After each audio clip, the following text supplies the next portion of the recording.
YouTube, we're back. Well, you've seen us cut the hay, you've seen us rake the hay. Now we're going to bale it. It's had time to dry. It's about 90% dry, and so it's ready for baling.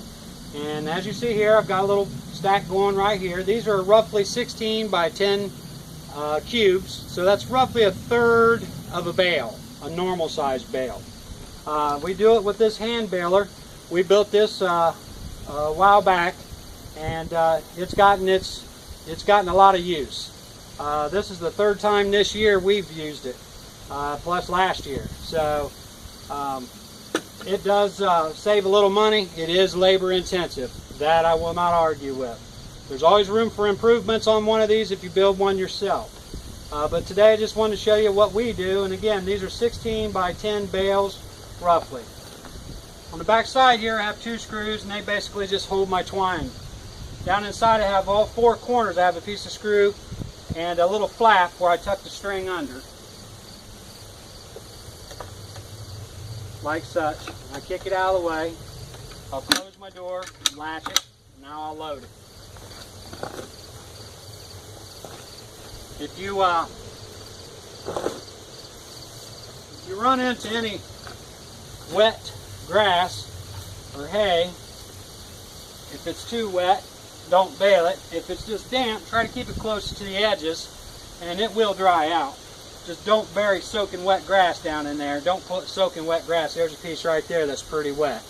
Just throw it out.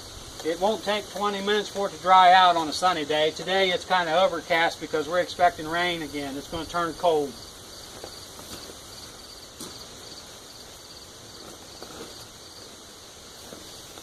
The benefits of doing it this way: you know what's in it. You know it ain't chemically treated unless you did it.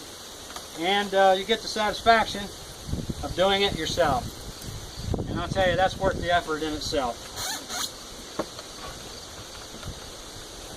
We're going to give it a little compression here with this presser foot. We can get a little more in there.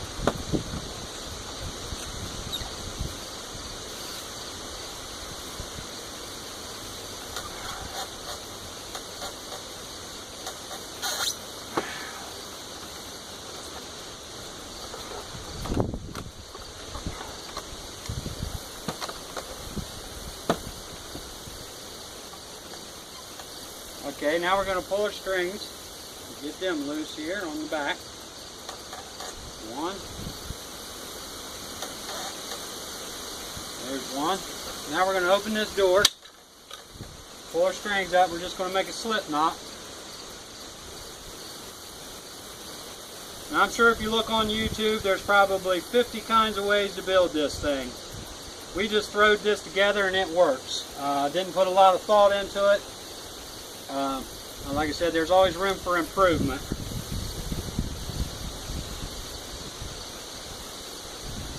But the thing of it is, if you go spending a whole bunch of money on building something like this, you might as well just buy the hay. But for the preppers, take note of this, because if all that crap does happen that you people prep for, this will be the way everything's done. Labor.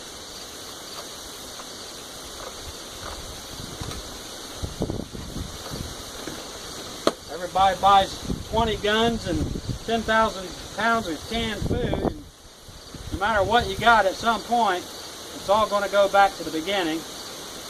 And that's what this is. Labor.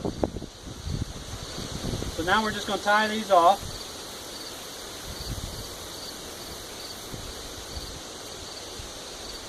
Now that's ready to come out. We're just going to kind of pull up on the front, and it'll roll right out of there.